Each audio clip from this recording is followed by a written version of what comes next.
आपल्या BNSच्या 194 च्या कलमनुसार ही तरतूद आहे आणि त्यानंतर हा ADR जेव्हा फाईल होतो त्यावेळेस त्याची जेव्हा चौकशी होती त्यानंतर मग FIR लॉज होतो. आज चौकशी चालू आहे महाराष्ट्रामध्ये. मी एकच उदाहरण देईन, माजी आमदार विनायक मेटे साहेबांचा ज्यावेळेला मृत्यू झाला होता त्यावेळेला देखील ADRच फाईल झाला होता. 4 महिन्यानंतर FIR झाली होती. त्याच पद्धतीने आज मला सामान्य कैलासवासी दादांची आणि कोणाची मला तुलना करायची नाही, परंतु ऍक्सिडेंटल डेथ ज्यावेळेला होती त्यावेळेला पहिल्यांदा हा ADR फाईल होतो जो BNSच्या 194 कलमच्या नुसारच झालेला आहे आणि त्यानंतर चौकशीच्या अंती मग ह्याच्यामध्ये FIR फाईल होतो. त्यामुळे FIR आम्हाला लॉन्च करायचा नाही किंवा आम्हाला चौकशी करायची नाही हा जो मेसेज जातो तो अत्यंत चुकीचा आहे. आमचं सरकार 100% महाराष्ट्राने इतका मोठा नेता गमावलेला आहे त्याची झळ आम्हाला देखील आज बसते आणि सामान्य दादांना 100% न्याय मिळाला पाहिजे ह्या भूमिकेमध्ये आम्ही देखील आहोत. रोहितजींची देखील भावना मी समजू शकतो. त्यांचे स्वतःचे ते काका होते, नातेवाईक म्हणून तर नक्कीच त्यांच्या मनामध्ये ते सळ राहणं साहजिक आहे. लाखो कार्यकर्ते आहेत ज्यांच्या मनामध्ये हा प्रश्न आहे नक्कीच, पण त्यांची उत्तरं लवकरच मिळतील. परंतु ह्या चौकशीमध्ये कुठेही दिरंगाई किंवा कुठेही आम्ही दुर्लक्ष केलेलं नाही. काल बेंगलोरमध्ये गुन्हा दाखल झाला प्रकरणामध्ये पोलीस कोठडी वाढवून जरी मिळालेली असली तरीही म्हणजे कारवाई काय होती आहे याचा तपास आता कुठपर्यंत आलेला आहे. अनेक लोक आता पुढे येत आहेत तर त्यामुळे या प्रकरणाचं गांभीर्य वाढलेलं आहे. 44 कोटीपेक्षा अधिकची माया त्या घरातनं गोळा केलेली आहे. त्या संदर्भात आपली काय नाही, ह्या प्रकरणामध्ये माननीय मुख्यमंत्री महोदयांनी ह्या अगोदर भूमिका स्पष्ट केलेली आहे. सर्वात प्रथम ही जी कारवाई झालेली आहे ती पोलीस विभागानेच केलेली आहे. जी काही माहिती समोर आली त्यानंतर माननीय मुख्यमंत्री महोदयांनी याच्यामध्ये जी गुप्तता पाळून जी काही पावलं उचलायची होती आणि तो व्यक्ती पळून जाणार नाही याची जी काही खबरदारी घ्यायची होती ते घेऊन माननीय मुख्यमंत्री महोदयांच्या निर्देशानुसार ही कारवाई झाली. आणि त्यानंतर आज 14 दिवसाची ही जी कस्टडी आहे त्याच्यामध्ये ती चौकशीसाठी ही कस्टडी आपण मागत असतो. चौकशीच्या मध्ये ज्या ज्या गोष्टी समोर येतील त्यानुसार कारवाई होईल. युती सरकार हिंदी थोड़ा ले लीजिए.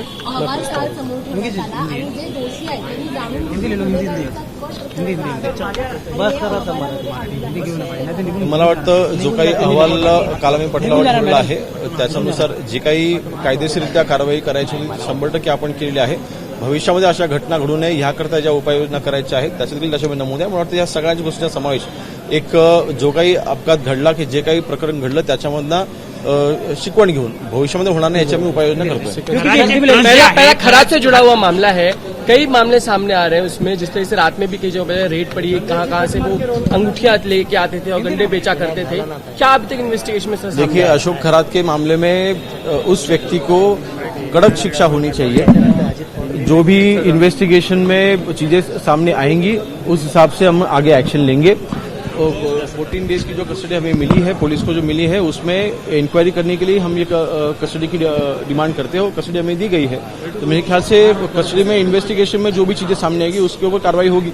रजिस्टर हुआ है यहाँ पे नहीं रजिस्टर हुआ उसको लेके. देखिए, एक बात हमें समझनी बहुत जरूरी है. ये एक प्लेन एक्सीडेंट था. जब भी ऐसे कोई एक्सीडेंट होते हैं या फिर वो कार के हो या फिर विमान के हो, प्लेन के हो, तभी इस केसेस में पहले ADR फाइल होता है, एक्सीडेंटल डेथ रिपोर्ट फाइल होता है. उस रिपोर्ट के आधार पर इन्वेस्टिगेशन होती है और फिर FIR फाइल होता है. तो मेरे ख्याल से ऑलरेडी CID की मार्फत उसमें जो भी इन्वेस्टिगेशन चालू है वो जिस तरह से होना चाहिए उसी तरह से चालू है. उसमें किधर भी हमने नेग्लिजेंस हमारा किधर भी है नहीं. तो मेरे ख्याल से ऐसे भी पास्ट में भी महाराष्ट्र में ऐसे कुछ केसेस हुए हैं. जैसे हमारे एक्स MLA मेटे जी का जो भी डेथ हुई थी पहले उसमें ADR फाइल हुआ था और उसके बाद में FIR लॉन्च हुआ था. तो मेरे ख्याल से थोड़ा पेशेंस रखना चाहिए. रोहित जी की भावना में समझ सकता हूँ. उनके चाचा थे, रिलेशन भी था और उनके बहुत ही नजदीक वो थे. तो मेरे ख्याल से उनके भावनाओं से मैं सहमत हूँ. लेकिन भविष्य में बिल्कुल अजीत दादा को न्याय देने की भूमिका में हम भी हैं. सर, आप इस तरह से कह रहे हैं कि FIR की प्रोसेस होता है ADR का, हम पूरा करें तो उसके बाद कार्रवाई जो होती थी करते थे, लेकिन वहाँ पर FIR कराने में जल्दबाजी की भी आपको लगता है राजनीतिक प्रेशर है? नहीं, देखिए, राजनीतिक प्रेशर है मैं बता नहीं सकता अभी क्योंकि FIR तो कर्नाटक में फाइल हुआ है. लेकिन रोहित जी की इसमें जो भावना है मैं भावना बिल्कुल समझता हूँ और उनका इसमें बेसिकली उनकी जो भी फीलिंग्स है वो मैं समझता हूँ. और उनकी तरह ही ऐसे लाखों कार्यकर्ता है जिनके मन में ये सवाल है।